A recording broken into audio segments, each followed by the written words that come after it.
de calor por aí, família, na sua cidade? Aqui em Queimados, Rio de Janeiro, Baixada Fluminense. Tá legal, hein? Tá quente. Mas vamos falar de Vasco. Se liga só nessa resenha, família. Você que consome, né, as redes sociais, tem o costume de comentar, de participar dos vídeos, das lives, ou você que tá em casa também, relaxado ali no sofá, assistindo uma televisão, aí começa ali Central do Mercado, ou qualquer outro programa que fala de mercado da bola, e aparece, ó, e tá o jogador sendo cogitado no Vasco. Você chega, né, sei lá, pro seu pai, pro seu amigo, pra sua esposa, filho, filha, fala assim, aí... Tá vendo aí? Tá sendo cogitado no Vasco. Daqui a pouco tá acertando aí com outro time. Quer valer? Quer apostar? É ou não é? Poxa, quantos comentários nesse sentido eu vejo aqui no canal Vasco em Família. Porém, eu acho que em relação ao Rony, você vai gostar. Você vai gostar. Posso te adiantar aqui que eu vou trazer reações do Série C? Eles estão basicamente falando assim. A gente contratou o Rony pelo valor do Messi. Você vai acompanhar aqui, você vai me entender. Além disso, vamos destacar aqui uma informação do Lucas Pedrosa, que hoje é um dia importante em relação ao Brian Rodrigues. Teria aí, né, alguma reunião nesse sentido. O Vasco que voltou a negociar com o Wanderson. Então, dois bons jogadores aí. Quero trazer aqui também o jornalista Gabriel Farias. Ele estava falando lá na Rádio Transamérica, aqui do Rio de Janeiro, sobre a atuação do Vasco, né, contra o Boa Vista. Só que ele estava comentando e eu estava assim, ó. Eu falo isso aqui o tempo todo. E aí resolvi trazer aqui no canal. Ou seja, chega aí, família vascaína, que tem muita resenha nesse vídeo. Só quero te pedir aquela moral, se não for inscrito aqui no canal Vasco em Família, se inscreve, deixa o like e ativa o sininho para não perder os próximos vídeos. Vamos seguir a nossa resenha com essa informação, tá na tela. Jogadores que serão apresentados nesta terça-feira. Tá aqui, Daniel Fusato, Lucas Freitas e Maurício Lemos.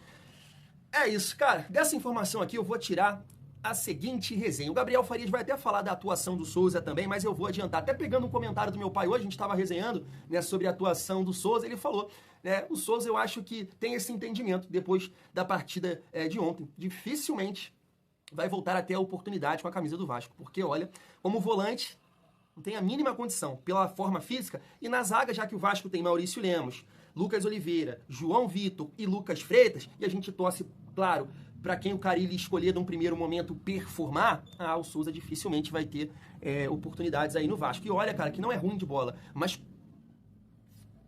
foi tão marrento, né, para não falar outra coisa, que aí, claro, que a galera pesa na dele, família vascaína.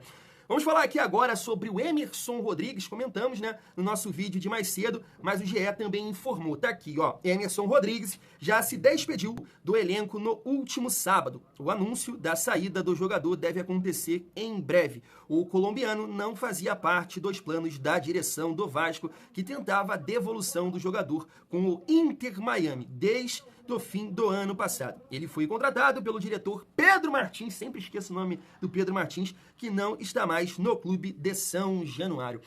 Vai com Deus, né? Emerson Rodrigues, por muito tempo aqui, né, eu falei que ele foi a melhor contratação do Vasco na segunda janela do ano passado. Um amigo comentou aqui hoje, né? Ô Thiago, sinceramente, irmão, eu prefiro o Emerson Rodrigues do que o Jean Davi. Concordo com você que comentou. Perfeito, concordo, né? Não é lá essas coisas, é bem fraquinho por sinal, mas em comparação com o Jean Davi, pelo amor de Deus, pelo menos ele irrita, né? Ele irrita só o Coutinho dentro de... Não, irrita mais gente, não é isso que eu quero dizer. Ele irrita o Coutinho, mas ele corre, ele tenta driblar alguém, fez gols, né? Já com a camisa do Vasco, o Jean Davi, ele não faz absolutamente nada, e isso irrita demais, né? Pelo amor de Deus. A gente segue aqui a nossa resenha para trazer esse comentário aí do Gabriel Farias em relação à atuação do Vasco, de um modo geral, contra o Boa Vista, mas ele cita ali o Jean Davi e também o Souza. Vê se você concorda. Tá na tela. Hugo Moura também foi bem, né? Mas uma dificuldade no ataque absurda, né, Gabriel? Uma dificuldade de criação, né? Assim, a gente assiste ao jogo e não percebe uma qualidade mínima que possa fazer o Vasco pressionar um adversário frágil como o Boa Vista. Eu entendo que tem a questão do início da temporada, do time que é, como a gente fala, né, o catadão, mas ainda assim, é o ponto que eu tenho apertado em relação à análise dessas equipes alternativas. Individualmente, não dá para alguns jogadores apresentarem um pouquinho mais. O Jean Davi ele não poderia, nesse nível de atuação, apresentar um pouquinho mais? Será que o Souza, com toda a experiência e qualidade que demonstrou ao longo da carreira, não conseguiria num jogo como esse apresentar um pouquinho mais, subir o nível? O Domingues, né, que tá numa fase ainda de adaptação ao Brasil e etc. E isso causa um certo incômodo sim, até porque estamos falando aqui de jogadores que provavelmente estarão no elenco ele sendo utilizado. Fala comigo! Entendeu o que eu tava falando? Tua reação foi essa também? Poxa, pelo amor de Deus, foi exatamente o que eu comentei aqui no nosso vídeo de pós-jogo e no vídeo de mais cedo. Porque assim, cara, o jogador que tá vestindo a camisa do Vasco, ele tem que mostrar alguma coisa. Poxa, início de temporada, campo ruim, time C com o time B, o time não tá entrosado ainda, beleza, eu entendo isso tudo, mas alguma coisa, um drible, um passe, um lançamento, ganhar de alguém na corrida, uma tabela, mas absolutamente nada. Isso é assustador. Poxa, aí até fiz a comparação no nosso pós-jogo, pega lá o Matheus Alessandro do Boa Vista, eu acho que é Matheus Alessandro o atacante, e compara com o Jean Davi e com o Serginho. Qual é a diferença? Dentro de campo, individualmente falando. Ah, você pode citar que jogar no Vasco tem um peso, né, maior e tudo mais, né, a cobrança, a pressão, mas, poxa, o Jean Davi com certeza ganha muito mais do que o Matheus Alessandro. Serginho ganha 450 mil no Vasco. A gente tem que ter um entendimento que também, né, o cara ganha bem para sustentar essa pressão. Então, quando eu olho pro Matheus Alessandro, que não jogou nada também ontem, mas tentou ali alguma coisa, um tapa na frente, um drible, deu um rabo de vaca ali, alguma coisa, e o Jean Davi, quase 90 minutos, vou estender pro Serginho também, nada, isso é assustador. Isso é assustador. Então, assim, a matéria do GE, né, disse que o Vasco não conta com o Zé Gabriel, com o De Luca, com o Serginho. Jogadores que o Pedrinho, né, pegou no Vasco. Mas o Jean Davi, ele, chega aí, Jean, vem cá jogar no Vasco. Não, assume o erro e coloca o Jean Davi nessa barca também. Em relação ao Souza, eu até já me adiantei no início do vídeo ali, né? Eu acho que, sinceramente, não vai ter mais oportunidades aí no Vasco, né? Só se alguma coisa muito estranha aí acontecer, sinceramente, porque fisicamente não tá legal. Claro que ele pode até evoluir, né? Só o início da temporada, mas é um jogador que não é acostumado na função. Então o Vasco, nesse momento, tem 4 jogadores para jogar nessa função. Com certeza estão à frente. Além disso, meu pai até comentou comigo também, e eu concordo, apesar de jogar pelo lado esquerdo, também tá na frente do Souza, imagino eu, o Luiz Gustavo, né, tá bem condicionado, novo, né, a tendência é evoluir, então o Souza tá bem atrás nessa disputa aí, e eu acho que a gente vai ver o Souza mais não. Vai ver o Souza com a camisa do Vasco não, família vascaína. Agora, pra gente entrar aqui na reta final do nosso vídeo e falar sobre mercado da bola, eu quero falar aqui sobre o Rony. É isso mesmo, né? Em alguns dias atrás, né, eu entrei aqui num debate com a galera, né, porque muita gente tirando o Rony pra merda. Eu falei assim, não, gente, que isso, o cara é campeão de tudo aí pelo Palmeiras, foi campeão, né, no Atlético Paranaense, conquistou uma Copa do Brasil por lá. Falei assim, não é possível que eu tô ouvindo isso, o Souza, o Rony é bom jogador, poxa, ia agregar demais nesse Vasco. Porém, teve alguns torcedores do Vasco que comentaram aqui, Thiago, ele é até bom jogador, mas não dá pra contratar ele por esse valor. E aí eu até pontuei, né, tá bom, é uma realidade. E aí no vídeo de mais cedo eu até desabafei, né, eu falei assim, poxa, o Série C contratando o Rony e eu tendo que aturar o Jean Davi. Mas, família vascaína, eu quero passar aqui as reações do Série C falando da contratação do Rony. Se liga só. Tá? Sei que a torcida do Fluminense está muito dividida em relação a isso. Muitos não querem. Ontem eu fiz uma enquete aqui e deu 55% não quer o Rony, 55% da enquete, 45% queriam, ou seja, está muito equilibrado, muito dividido. Eu acho que a questão não é nem querer ou não querer o Rony. A questão é, vale essa grana toda? Vale esse investimento? Falando de forma muito superficial, tá?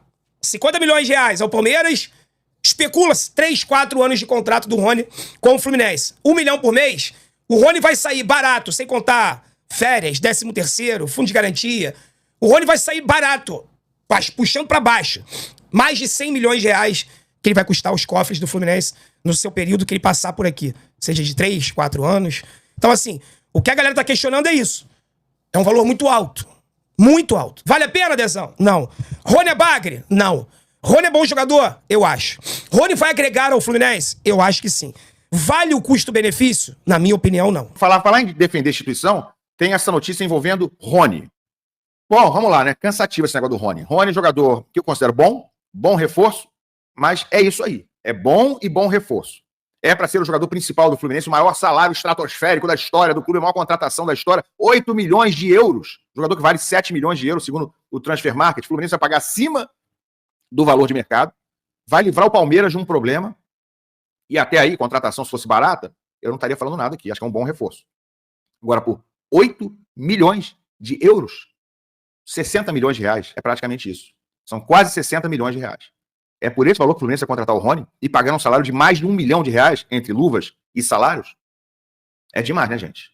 É você comprar um Fiat Uno pagando o valor de um SUV Honda. É isso, é isso. Fiat Uno nada contra. Bom carrinho, carro bom. É a mesma coisa. Você comprar uma geladeira simples pagando o valor de uma super geladeira importada. É mais ou menos isso. Eu quero a geladeira simples, mas pagando o valor da geladeira simples. Eu quero o Fiat Uno pagando o valor do Fiat Uno. Eu quero o Rony pagando o valor que vale o Rony.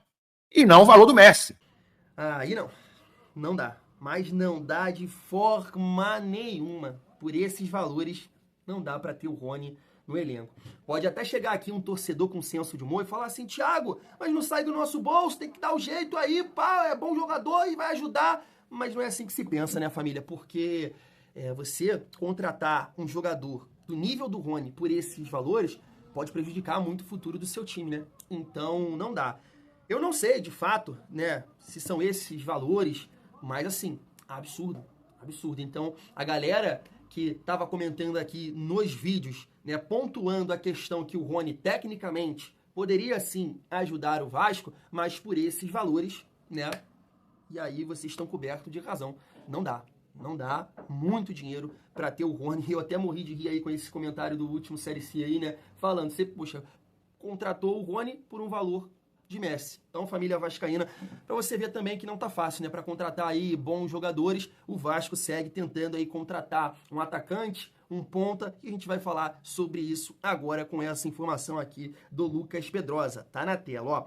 Brian Rodrigues, o Vasco deve ter uma nova rodada de conversas para conseguir a contratação do ponta. A tendência é que essa reunião aconteça ainda hoje. Vale pontuar, vou colocar na tela aqui para vocês, estava vendo essa postagem no Fanáticos por Vasco no Instagram, e a ESPN do México falou que o América do México não vai facilitar, né, a saída do Brian Rodrigues, porque conta com o atleta, né? Então aí mais um ponto pra gente entender que é bom jogador, né? Em relação ao Wanderson, tá aqui, ó. Apesar do negócio anteriormente ter esfriado, pela alta pedida do atleta, o Vasco voltou a tentar o empréstimo junto ao Internacional e também buscará diminuir a pedida do ponta esquerda para convencer a jogar no Gigante da Colina. Importante, ele tá pontuando aqui. As conversas acontecem paralelamente e a diretoria quer atacar as duas frentes para garantir ao menos um ponta de nível para ser titular.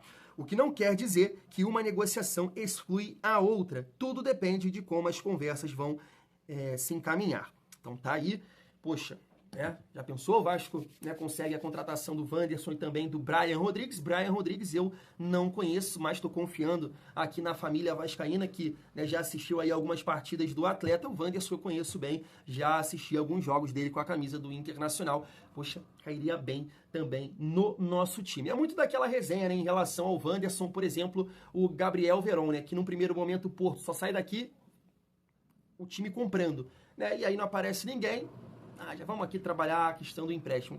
A questão aqui do Wanderson é que o Internacional não quer contar com o jogador, né? E também não pintou nenhuma outra proposta, então o Vasco tenta novamente. Aí, cara, vem pra cá, você vai ser importante, né? Mas com esses valores aí não dá, tem que diminuir. Vamos ver se o Vasco consegue contratar esse jogador. E o Brian Rodrigues a gente já falou bastante aqui, né? Família vascaína é um jogador que joga pelo lado esquerdo. A gente trouxe aqui uma análise do Josa falando que ele pode jogar pelo centro do campo, né? Como um meia armador, porque conduz bem a bola, tem boa técnica, próximo da área, consegue achar os passes, tomar boas decisões, pode jogar de falso 9. Então fico na expectativa aí do Vasco contratar esse jogador. Um outro ponto que a gente sempre destaca aqui é que é um atleta que já foi cogitado no Flamengo, Botafogo, Corinthians, Santos. Então, qualidade deve ter, né, a família vascaína. Agora, vamos aguardar, porque o Vasco tem que acertar com alguém. Pelo amor, alguém bom, bem bom.